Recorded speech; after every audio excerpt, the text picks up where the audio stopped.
Bem-vindos, viciados em Shadow. No último episódio, nosso bug ambulante em forma humana deletou vários chefes, conseguiu a primeira kill mundial de um chefe platina, ganhou uma montaria de lobo completamente quebrada, e ainda foi pago para se assassinar na vida real. Sim, eu sei. É confuso. Mas o episódio de hoje? Fique confortável, pegue seus lanches, porque quando Kai finalmente se move, não existe botão de voltar. Vamos começar. Montado no lobo cavaleiro fantasma, Kai avançou pelas ruínas do jeito que predadores se movem por cidades abandonadas, silencioso, atento, já esperando o pior. Pedras quebradas passavam sob as garras do lobo, estátuas se inclinavam como deuses esquecidos, e por um breve momento tudo parecia congelado no tempo, até algo feio chamar sua atenção. Seu olhar se fixou em um grupo de jogadores reunidos não muito longe da estátua central. Não estavam treinando. Não estavam discutindo. Estavam espancando alguém. Kai diminuiu o ritmo, os olhos se estreitando, e então o mundo virou de lado quando ele reconheceu a garota caída no chão. Yuna. Sua irmã. O corpo dela já estava coberto de hematomas, sujeira espalhada pelas roupas, o cabelo puxado por mãos que não tinham nada de família. Uma das mulheres deu um passo à frente com um sorriso que nem fingia ser gentil e acertou o rosto de Yuna com força suficiente para virar sua cabeça. A acusação veio logo depois, alta, afiada, ensaiada. Yuna estava sendo chamada de vadia, acusada de seduzir o líder da guilda mesmo sendo novata, como se ambição fosse um crime só quando alguém fraco ousasse tê-la. Yuna chorava. Não alto. Não de forma dramática, apenas aquele choro quebrado de quem percebe que ninguém pretende parar.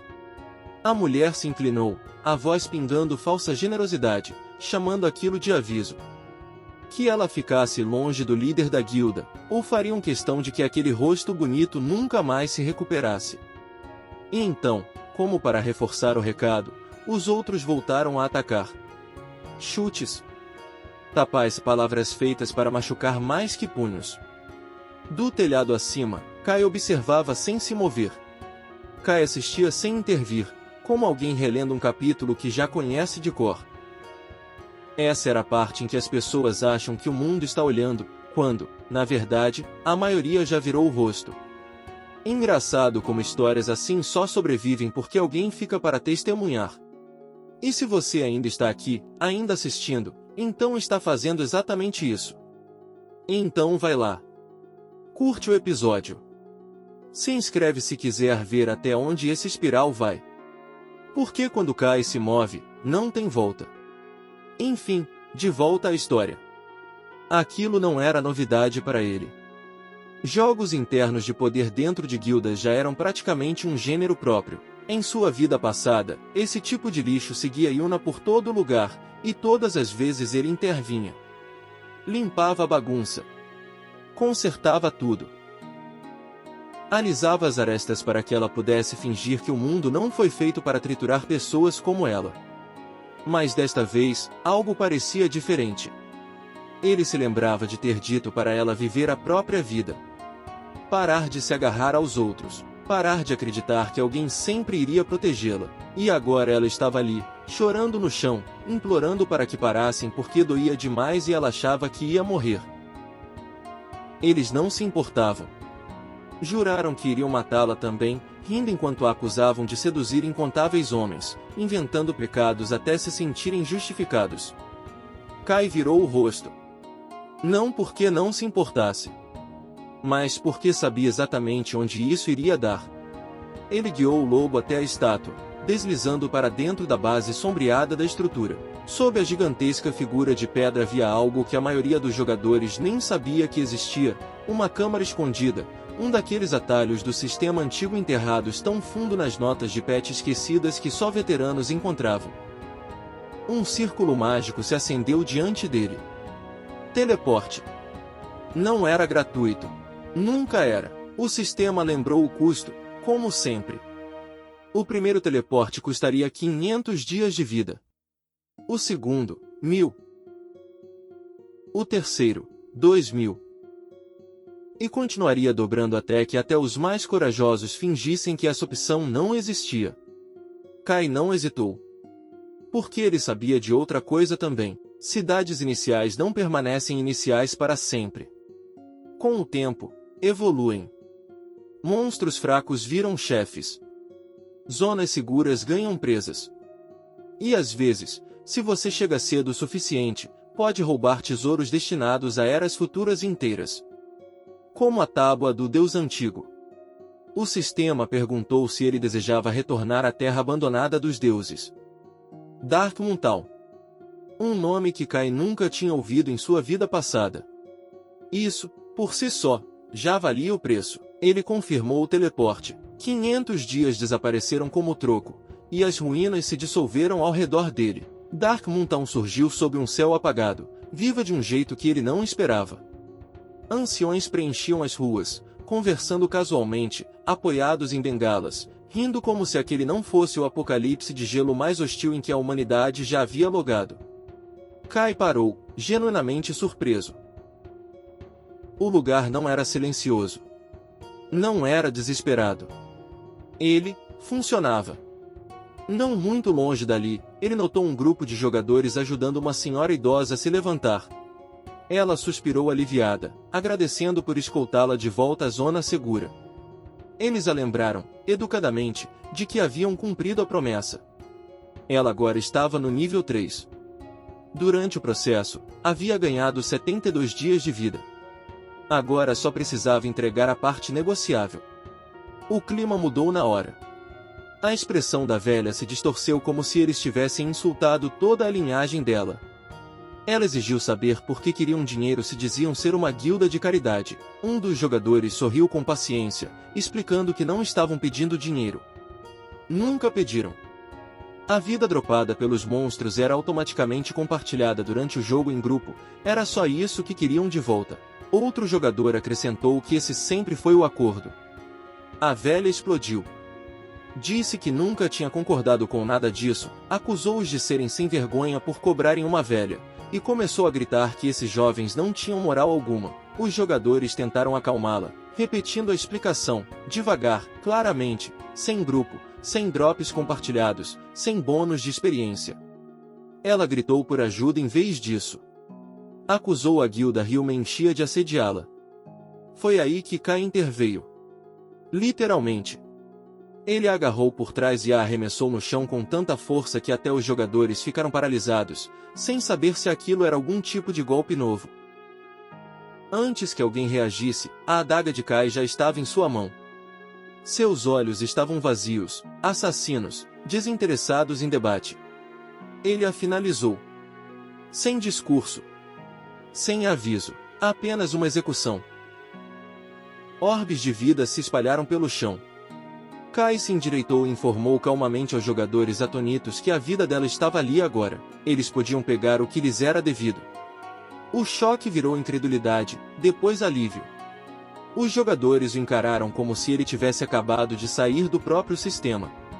Agradeceram, comemorando os 72 dias recuperados, perguntando qual especialista os havia ajudado. Kai dispensou um pequeno favor e foi embora. Dentro da cidade, as restrições de combate tornavam tudo inconveniente, mas seus pensamentos já estavam em outro lugar, no Ryumenchia. Em suas origens. Em como aquela suposta guilda de caridade havia começado ali, ajudando idosos gratuitamente, ganhando apoio oficial, crescendo até se tornar a maior guilda de Waxia. Em um mundo como esse, pessoas assim importavam. A noite caiu. Em outra parte da floresta, dois magos enfrentavam um monstro feito de lama. Um pediu para a outra, chamada mãe, usar golpe relâmpago. Ela obedeceu, o cajado crepitando enquanto o trovão descia e partia a criatura ao meio. Os espadachins avançaram, cortando o monstro enquanto orbes de vida explodiam no ar. Eles se elogiaram, rindo, aliviados. Mãe os lembrou calmamente de que seguir tutoriais era importante. Que qualquer um podia matar monstros pequenos se seguisse instruções. Enquanto avançavam pela floresta, o garoto perguntou a Yannian se a amiga dela, Yuna, tinha mesmo entrado no Santuário dos Cavaleiros. Ele tinha ouvido que as taxas de entrada eram brutais. Yannian assentiu. Admitiu que havia convidado Yuna para entrar no Ryumenchia. Disse que era uma guilda de caridade, cheia de pessoas como eles, jogadores fracos se ajudando, guiados por veteranos. Mas Yuna recusou. Alguém comentou que Yuna já estava no nível 10, impulsionada pelo Santuário dos Cavaleiros, e que os contratos deles prendiam membros por 3 anos. Escravidão, basicamente. Mesmo que a tivessem criado, ela era só uma ferramenta. Yannian suspirou. Yuna achava que era especial. Tinha uma classe oculta, afinal. Mais forte que eles. Foi então que as flechas caíram. Invisíveis. Instantâneas. O homem caiu, HP apagado por uma única habilidade. Seu corpo se transformou em vida enquanto Yannian gritava, era seu pai. Sua mãe chorou, desabando ao lado dele. O arqueiro sorriu. Os homens mascarados zombaram deles, dizendo que o rio Menti era lixo, que nenhum jogador forte carregaria velhos inúteis. Exigiram a vida. Ele lhes deu 3 segundos. Mãe obedeceu. Yannian não. Ela disse à mãe para parar e pedir ajuda enquanto ela ganhava tempo. O arqueiro ordenou que os derrubassem. Matassem a velha. Mantivessem a jovem viva. E então, um lobo atravessou os atacantes. O caos explodiu. Antes que o arqueiro pudesse respirar novamente, sua cabeça foi arrancada. E por quem mais? Por Shadow. Kai apenas ficou ali, nosso clássico Gigachad cultivando aura, enquanto o arqueiro sussurrava seu nome no último suspiro. O lobo devorou o resto. E a floresta ficou em silêncio. De volta à cidade, o arqueiro e seus subordinados renasceram em um clarão, vivos novamente, furiosos, egos de alguma forma intactos apesar de terem acabado de virar um aviso público. O rosto do arqueiro se distorceu ao checar seu status, e por um segundo ele pareceu um homem olhando a conta bancária depois de um fim de semana em Vegas. Porque algo estava errado. Não era um morri e perdi um pouco errado. Era mais um onde foi parar a minha vida inteira, errado. Seus homens se aglomeraram, todos falando ao mesmo tempo, todos em pânico do mesmo jeito que pessoas entram em pânico quando percebem que as regras realmente se aplicam a elas. Tentaram culpar o status de assassino, tentaram culpar penalidades, tentaram culpar qualquer coisa menos a verdade óbvia. Alguém os drenou tão brutalmente que sua vida não foi apenas reduzida, foi apagada. E o que tornava tudo pior, a quantidade absurda que havia dropado. Negociável. Visível, ali, espalhada como moedas de ouro, implorando para ser recolhida por quem tivesse coragem de ficar perto. Eles estavam em choque. Nem conseguiam processar. Se isso continuasse, eles não estavam apenas perdendo no jogo. Eles iam morrer. Então o plano brilhante deles, porque criminosos nunca são conhecidos pela criatividade, foi correr direto para fora da zona segura, se jogar de volta na floresta e grindar monstros como funcionários desesperados tentando pagar o aluguel antes do despejo. Eles correram, e o sistema, o universo, ou qualquer gerente cósmico que estivesse supervisionando essa história, decidiu que era noite de comédia. Uma energia estranha se reuniu ao redor deles no meio da corrida. Então, uma espada feita de pura energia caiu como um veredito. No instante em que tocou o chão, seus corpos travaram. Músculos congelaram. Pés grudaram. Até respirar parecia emprestado. E de repente eles não eram mais caçadores. Eram suspeitos. 2 sacerdotes se aproximaram, calmos e profissionais, aquele tipo de calma que só vem de ter permissão para arruinar o dia de alguém. Um deles segurava um livro de habilidade como um distintivo, e falou com aquele tom oficial que diz, hoje você não é o protagonista. Eles se apresentaram como caçadores oficiais. De acordo com a lei, o arqueiro e seus homens estavam presos. Mas então veio a parte que fez o estômago do arqueiro despencar mais fundo do que sua dignidade jamais foi. O sacerdote exigiu suas informações do mundo real. Um subordinado se contorceu, entrou em pânico, tentou falar, não conseguiu. O olhar do segundo sacerdote era mais frio. Ele deixou dolorosamente claro que, se resistissem nem que fosse um pouco, ele não iria lutar com eles. Ele encerraria suas vidas. Não os derrotaria.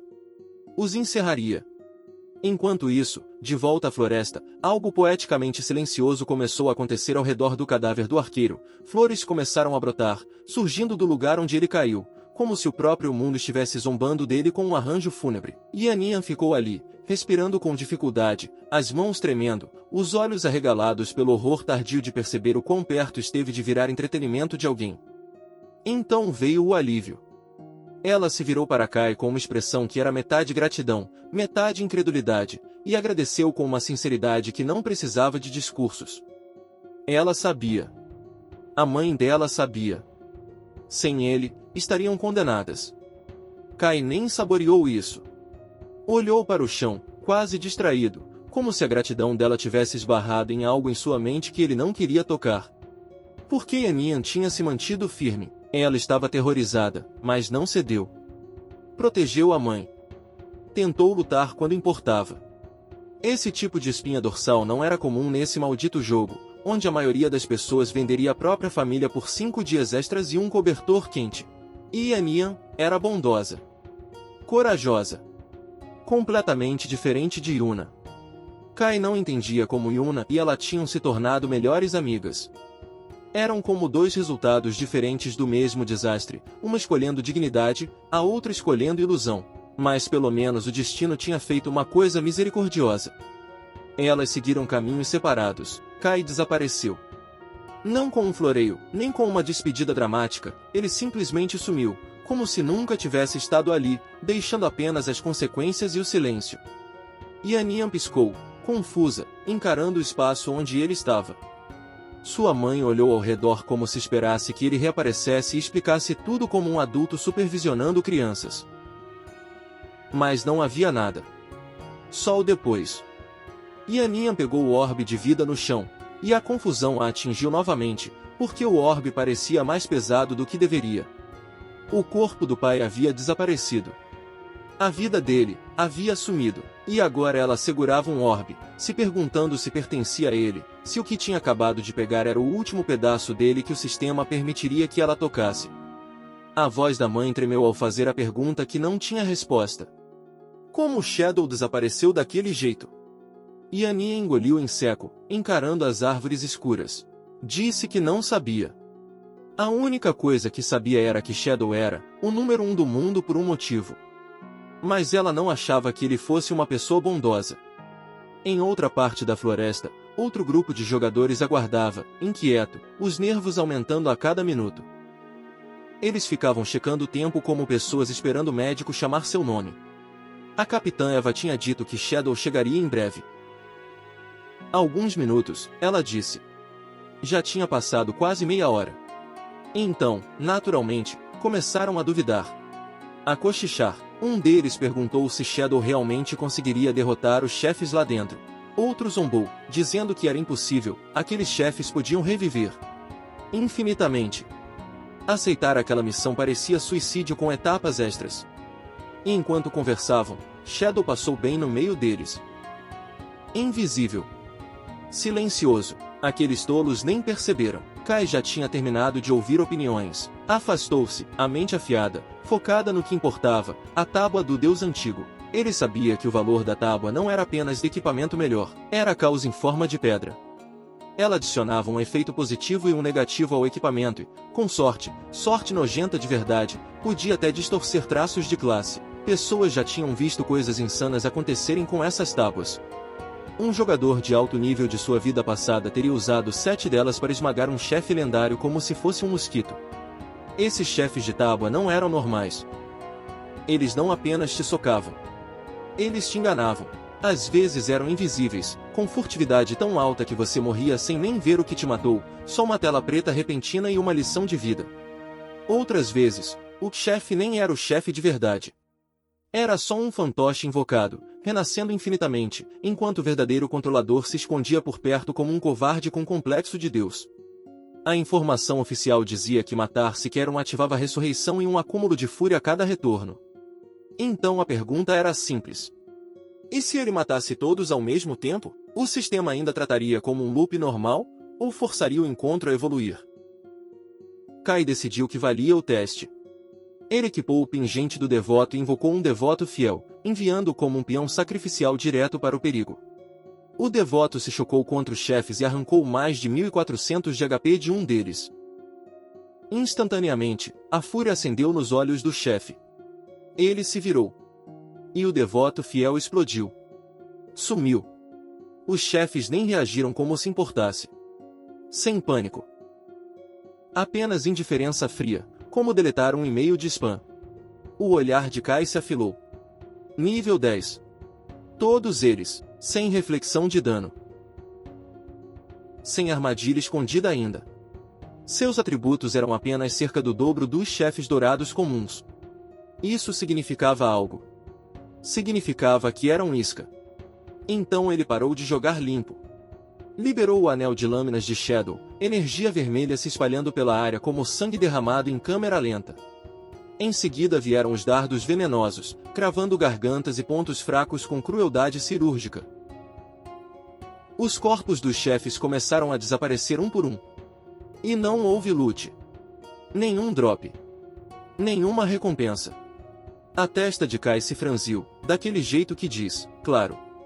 Claro que tentariam algo assim. Então a verdade se revelou.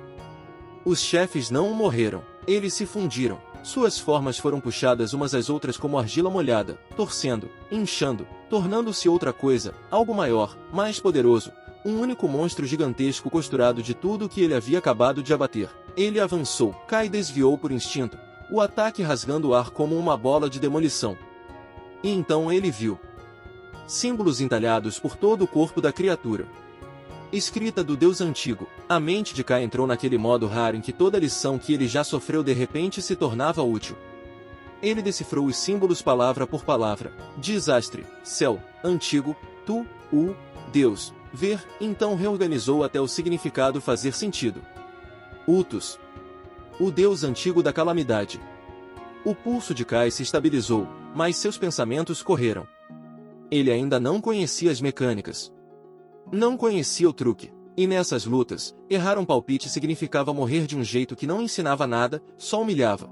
Então ele fez o que tinha treinado para fazer. Tratou o chefe como um quebra-cabeça. Atacou o símbolo na perna. Depois o braço. Depois o peito. Em ordem, como recitar uma frase com uma lâmina, veneno começou a vazar do corpo do chefe, não como sangue, como corrupção escapando de um recipiente rachado. Utus rugiu, a dor sacudindo o vale, e seu corpo massivo começou a ruir, desabando na água. Kai ficou tenso na hora. Porque nesse mundo, quando algo parece vitória, geralmente é só o tutorial do próximo pesadelo.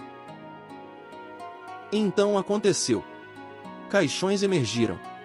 Um após o outro, subindo da água como mortos registrando reclamações. Utus flutuou, se remodelando, mutando, seu corpo se tornando uma fábrica de monstros. Várias criaturas se rasgaram para fora dele, rugindo na noite, cada uma ligada às inscrições em relevo nos caixões. Os olhos de Kai se estreitaram. Então era isso. Ele precisava matar cada monstro perto de seu caixão correspondente. Um ritual. Uma fase final, e ali, brilhando em meio ao caos, ele conseguiu ver a tábua do Deus Antigo. Perto o bastante para sentir o gosto. Longe o bastante para morrer por isso. Os monstros avançaram. Kai ficou firme, o olhar endurecendo, a determinação brilhando como aço sob a luz da lua. Lá fora, corvos começaram a circular o vale, se juntando como se sentissem o cheiro de um banquete. Os jogadores ali por perto sentiram também o tremor, o movimento, aquele medo vibrando no terreno. Eles se aproximaram, curiosos, nervosos, sussurrando que o boss podia estar entrando em modo berserk. Um mago exigiu saber onde Shadow estava, insistindo que não tinha como ele vencer isso. Outro concordou, ele provavelmente nem ia aparecer.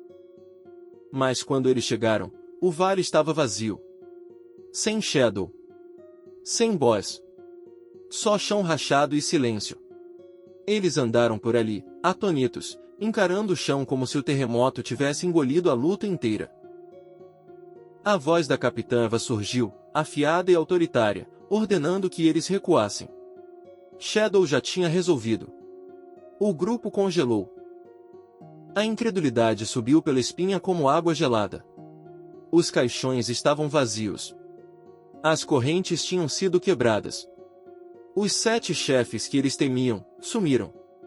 E isso tinha acontecido em menos de 10 minutos, sem eles sequer verem Shadow chegar. Eles tinham duvidado da líder, agora entendiam por que ela nem perdia tempo discutindo com eles. Enquanto isso, sob a luz da lua, Kai caminhava sozinho com a tábua na mão, calmo como um homem saindo de uma loja com o último item da prateleira. Ele parecia quase satisfeito. Porque o saque não tinha sido nada mal. Ele agora estava no nível 14.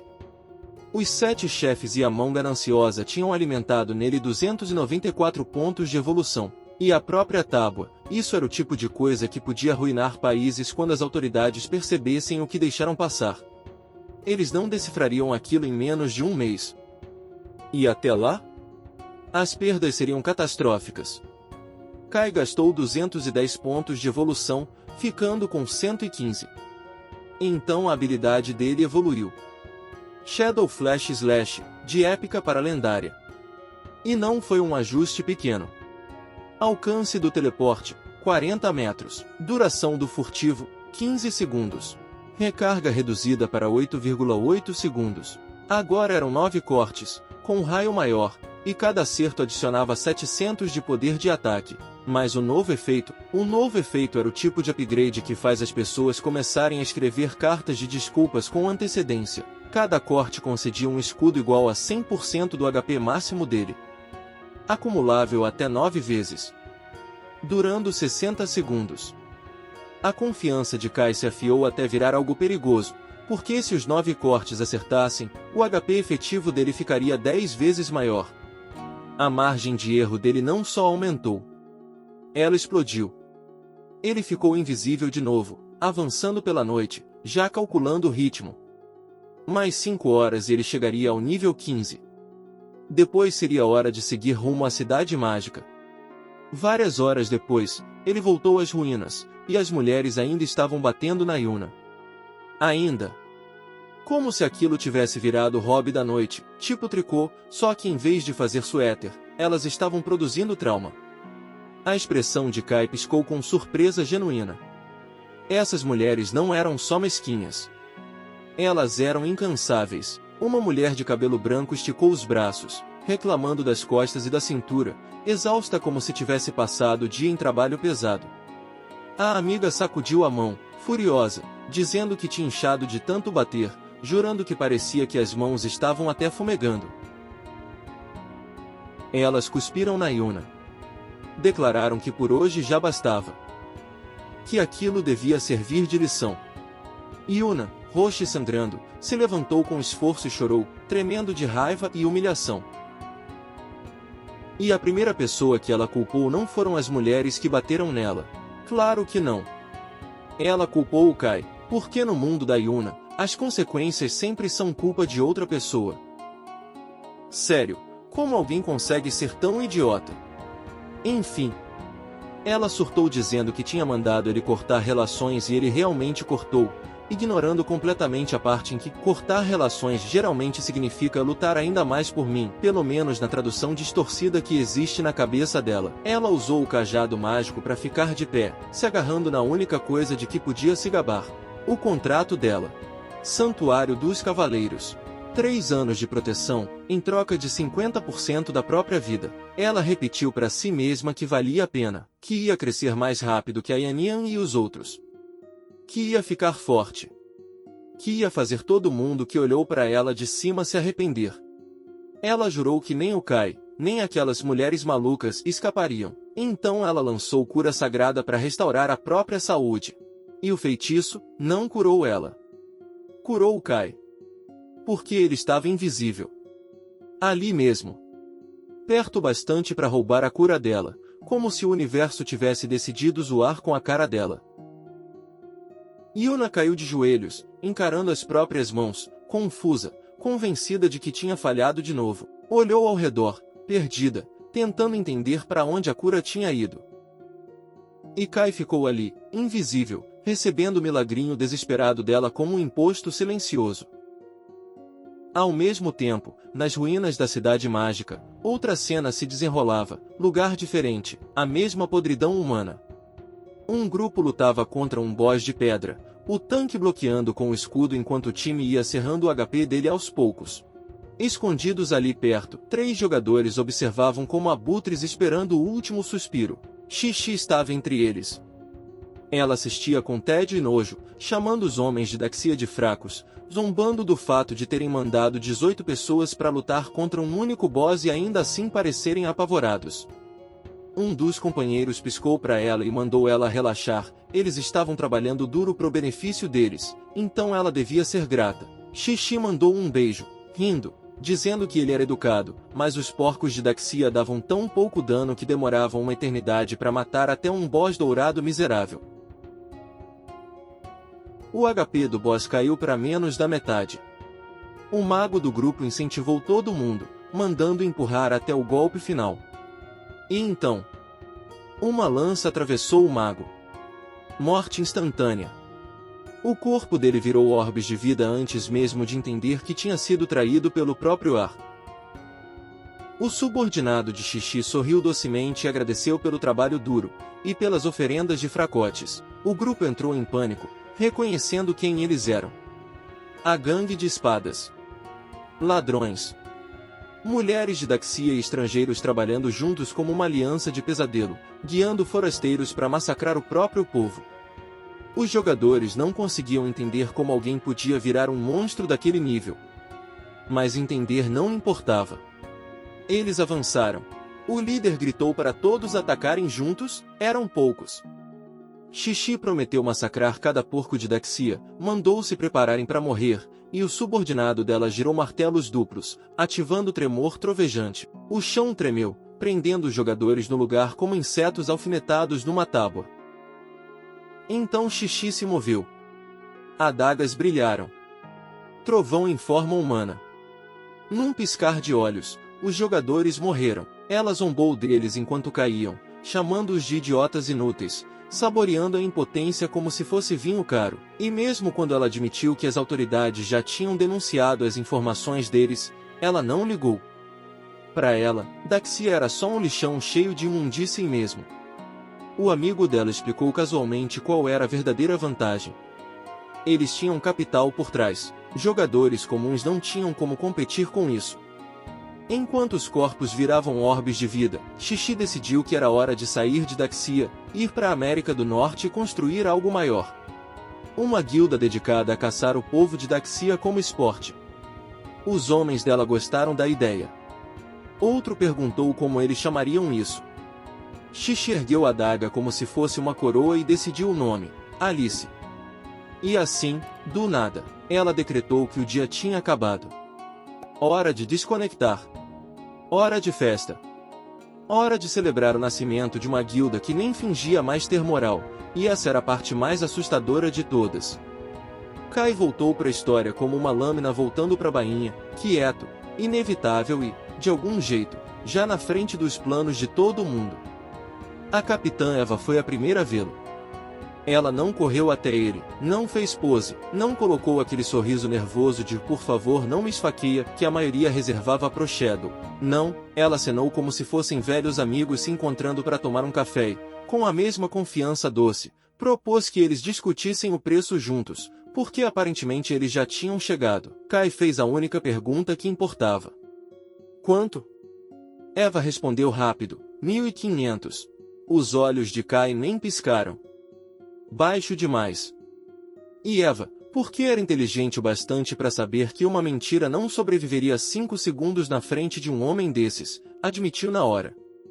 Disse que sabia que 1.500 era pouco. Então ela brigou com força, pressionou o alto comando e conseguiu subir para 2.000. Kai aceitou, porque 2.000 não era caridade, mas pelo menos era uma tentativa respeitável de comprar um milagre. O local do acordo era a estátua no centro das ruínas. Claro que era. Tudo o que importa nesse mundo sempre acaba embaixo de uma estátua, dentro de uma ruína, ou atrás de uma porta que te cobra anos de vida como se fosse um serviço por assinatura. Um tempo depois, Kai chegou à estátua e encontrou Eva esperando com um monte de cavaleiros ao redor dela, parecendo um cofre ambulante. Ela corou de verdade, e sorriu como se estivesse orgulhosa do quanto o exército estava levando aquilo a sério. Ela explicou, quase sem graça, que tinha vida demais com ela naquele momento, e o alto comando não se sentia seguro, então tinham organizado uma escolta. O olhar de Kai se afilou. Ele sabia exatamente o que era aquilo. Não era proteção, era seguro. Porque as autoridades ainda não entendiam o que ele realmente era. Tinham visto um ou dois movimentos dele, como turistas assistindo fogos, e acharam que já entendiam a arma inteira. Kai entregou a chave. O sistema soou, frio e oficial, anunciando a transação como se fosse só mais uma compra normal de mercado. Bem-sucedida. Ele perdeu a chave do esconderijo do santuário da igreja. E ganhou 2000 anos de vida negociável. 2000. Um número tão absurdo que parecia mito. Até você lembrar que esse jogo transformou o próprio tempo em moeda, e Shadow acabou de sacar tudo como um homem que sabe que o mercado vai despencar. Ele se virou para ir embora. Eva se despediu. Os cavaleiros ao redor dela pareceram confusos, porque, para eles, pagar 2000 anos por um esconderijo soava como o tipo de decisão que você toma pouco antes de alguém auditar o seu cérebro.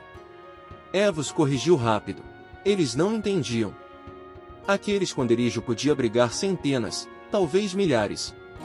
Uma fortaleza num mundo onde lugares seguros eram mais raros do que líderes de guilda honestos, e ninguém além de Shadow seria generoso bastante para abrir mão de algo assim. E enquanto Kai se afastava, a verdade real se assentou. O timing de Eva foi perfeito. Aquela vida não era só pagamento, era combustível. Significava que ele podia sincronizar totalmente o próprio poder antes de ir para a Cidade Mágica, onde a próxima fase dessa história já estava esperando com os dentes à mostra. Kai não desperdiçou um segundo. Ele investiu a vida negociável imediatamente, como um homem comprando antes que a loja seja saqueada. Ele consumiu 71,2 anos e chegou ao nível 15. Depois comprou habilidades de verdade, do tipo que faz seus inimigos começarem a rezar mesmo sem acreditar. Mítico nível 1, libertação abençoada por 161,7 anos. Lendário nível 1, instinto de assassino por 71,12 anos. Épicos nível 1, Shadow Ring Blade, ocultação silenciosa e hora mais sombria por 36,35, 23,71 e 34,65 anos. E então ele gastou 113,89 anos no item chamado Sino de Montaria. Tudo, exceto o equipamento, nível e habilidades, agora estava totalmente sincronizado. Ou seja, a força dele no mundo real era quase a mesma do jogo, e esse é o tipo de frase que devia vir com alerta de segurança pública e uma sirene. O sistema mandou outro aviso. Fome, 90%. Claro. Porque o universo ama equilíbrio. Você pode virar uma lenda ambulante, mas se esquecer de comer, seu corpo ainda vai gritar como um Tamagotchi abandonado. Kai decidiu desconectar. E a realidade o recebeu como um soco. Ele acordou numa jaula no Hotel Oilun. Não era metáfora. Não era preso pelas circunstâncias. Era uma jaula de verdade. Homens perceberam que ele estava acordado e imediatamente sacaram armas, gritando para ele entregar a vida dele ou acabar como todos os outros do motel, mortos, roubados, esquecidos. Um deles riu dizendo como o apocalipse era incrível, porque agora ele podia matar quem quisesse. E dava para ver que ele se sentia poderoso dizendo aquilo, como um rato que achou uma coroa e achou que isso fazia dele um leão. Kai encarou todos com aquele olhar penetrante, o tipo que não ameaça alto, porque não precisa. Um homem gritou para ele se apressar. Outro implorou pro chefe deixar ele despedaçar o Kai. O Brutamontes com o taco decidiu que Kai estava tão assustado que tinha travado, e concluiu que seria mais fácil simplesmente matar ele. E então, uma energia estranha se espalhou pelo ar. Kai usou Shadow Ring Blade. O hotel começou a desmoronar em pedaços. Não foi que as paredes racharam, foi o tipo de desabamento que faz a física abrir uma reclamação. Pedra, madeira, metal, tudo ao redor dele se despedaçou sob a pressão daquela aura vermelha e violenta, como se o prédio inteiro sempre tivesse sido um cenário de papelão. Kai saiu andando como se tivesse acabado de abrir um pacote de salgadinho. Ele pegou um pacote de macarrão instantâneo. Porque quanto mais poder ele puxava para o mundo real, mais energia o corpo dele precisava. No nível atual, comida normal já não bastava. É uma evolução tão absurda, você fica forte demais para as calorias normais. Então ele comeu o macarrão com calma, como um homem abastecendo uma máquina de guerra, já pensando no próximo passo. Porque depois de lidar com a Xixi e a guilda dela, Alice, ele precisaria encontrar um jeito de conseguir o livro dotado divino. Ele não estava mais só jogando. Ele estava construindo algo maior. Kai montou no lobo e partiu. Ele sabia que Xixi era esperta, mais difícil de rastrear do que Félix. Félix era o tipo de inimigo que adorava atenção. Xixi era o tipo que adorava controle. Mas Kai tinha isca. A missão que ele tinha aceitado antes, matar Kai. Ele podia transformar o próprio contrato de morte num anzol e puxar ela para fora. Com fome, ele seguiu rumo à cidade mágica, pretendendo achar algo para comer no caminho, e pretendendo encontrar ela muito antes de ela perceber que já estava sendo caçada. Porque enquanto Kai atravessava ruínas e ar noturno como uma sombra com dor de estômago, Xixi estava vivendo a melhor vida de vilã possível. Na cidade mágica, ela deu uma grande festa, rindo como se não tivesse acabado de fundar uma guilda dedicada a matar pessoas como se fosse hobby, dizendo pros caras dela que aquela sensação de dormir e entrar no jogo depois de uma batalha épica e emocionante era incrível. Os homens a elogiaram como se ela fosse uma rainha. Disseram que as habilidades dela eram incomparáveis. Então um subordinado trouxe uma notícia. Shadow tinha mandado uma mensagem. Kai já estava morto. Shadow queria se encontrar na cidade mágica, no mundo real. Ele levaria a cabeça de Kai e coletaria o pagamento final. Agora, Xixi era maligna, mas não era burra. Se encontrar com Shadow na vida real era arriscado. Arriscado demais. Ela disse que não precisava e pediu uma foto em vez disso. O subordinado explicou que Shadow não usava telefone porque temia que as autoridades o rastreassem. Isso fez ela sorrir. Porque ela odiava as autoridades também. E ultimamente, a repressão tinha piorado. Se eles conseguissem atrair Shadow para Alice, então os porcos de Daxia deixariam de ser uma ameaça. Então ela decidiu montar um teste. Uma pequena encenação para ver de que lado Shadow realmente estava. Primeiro, ela encontraria ele no jogo. Mandou as coordenadas. Depois foi até as ruínas e chamou Tian, suave e carinhosa, como se estivesse chamando um amante e não um assassino. Usou apelidos, perguntou se ele estava ali, disse que estava com saudade, e então encaixou o pedido. Ela precisava da ajuda dele com uma coisa, e em algum lugar ali perto, Kai estava em meditação, com o lobo sentado como o bom garoto que é, perfeitamente móvel, usando ocultação silenciosa, a habilidade que permitia furtividade permanente desde que você não se mexesse. Ele recebeu o convite, e sorriu por dentro, porque claro que ela queria se encontrar no jogo primeiro. Esperta. Cautelosa, exatamente como se espera da Xixi. Aquelas coordenadas, Academia Espectral, não ficavam longe dele. Então ele logou, decidiu entrar na encenação dela e ver o quão afiadas eram as garras de verdade. Algumas horas depois, ele chegou à Academia Espectral nas ruínas da Cidade Mágica. Ainda invisível, ele desmontou.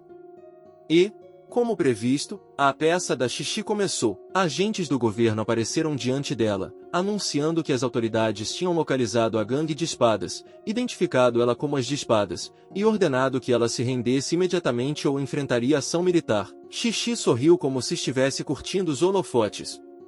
Ela disse a Tian Xingyan para voltar e entregar uma mensagem a Daxia. Guardem isso bem. Eles não eram mais a gangue de espadas. Eles eram a guilda Alice agora. E então ela fez questão de tornar o momento o mais vulgar e provocativo possível, exibindo o corpo como se o apocalipse fosse uma boate adulta. Declarando que Alice se especializava em matar os homens de Daxia. Tian Xingyan, o líder das forças do governo, e seus homens coraram. Furiosos, eles a xingaram, prometeram levá-la à justiça, chamaram-na de sem vergonha. E ela foi ainda mais fundo nisso, animada, provocando, desafiando eles a encará-la, insinuando que se eles se saíssem bem nesse show, talvez ela os recompensasse depois. A gente não estava brincando antes, galera. Ela é realmente uma psicopata. Kai observou da invisibilidade, quieto, analisando. Chen Xingyan cerrou o punho, jurando que ia prendê-la. Kai lembrou dele. Xuaona. Codinome Chen Xingyan. Um informante conhecido. Um homem que alimentava Alice com informação e só morreu no 7º ano do jogo, depois de ser descoberto. Então ver ele ali, conspirando tão cedo, era interessante. O que significava que Kai entendeu a armadilha na hora. Isso não era só sobre prender a Xixi. Era um teste para Shadow. Se Kai interviesse para ajudar ela, ele se marcaria como inimigo das autoridades. Se não interviesse, Xixi nunca encontraria ele no mundo real. Ela acharia que ele não era leal o suficiente, ou pior, que ele era isca. Então Kai escolheu. Ele saltou, descendo do céu como a resposta para uma pergunta que ninguém queria fazer. Ele liberou o Shadow Ring Blade. A aura vermelha se espalhou por Chen Xingyan e seus homens, o HP deles drenando como se o próprio ar tivesse virado predador. O sistema confirmou as mortes. Chen Xingyan e seus homens caíram, os corpos virando vida. Xixi e o grupo dela congelaram, confusos, não porque não entendessem o que aconteceu, mas porque aconteceu limpo demais. Rápido demais. Definitivo demais. E então Kai apareceu na frente deles. Ele se apresentou com calma. Shadow. E é aí que esse episódio corta. Kai finalmente sai das sombras, não para salvar o mundo, nem para se explicar, mas para enfiar uma verdade bem simples na cara de todo mundo naquela ruína. O jogo não é justo. As autoridades não estão no controle. E a Alice acabou de apertar a mão do monstro errado. Xixi achou que isso era um teste. Uma encenação. Uma checagem de lealdade. O que ela ainda não percebe é que Shadow já passou, e ela falhou de um jeito espetacular. Por que no próximo episódio? Isso deixa de ser uma caçada, e vira uma negociação em que só um lado sabe o preço da traição. Então, se você curtiu o caos de hoje, faça o que o sistema exige, deixa o like do jeito que Shadow acerta contratos, instantâneo, limpo e sem remorso. E se inscreve, porque perder o próximo episódio não é um erro, é perda de vida. Beleza, viciados em Shadow. A gente continua daqui na próxima. Quando a Alice aprender o que realmente significa convidar a morte para sentar à mesa.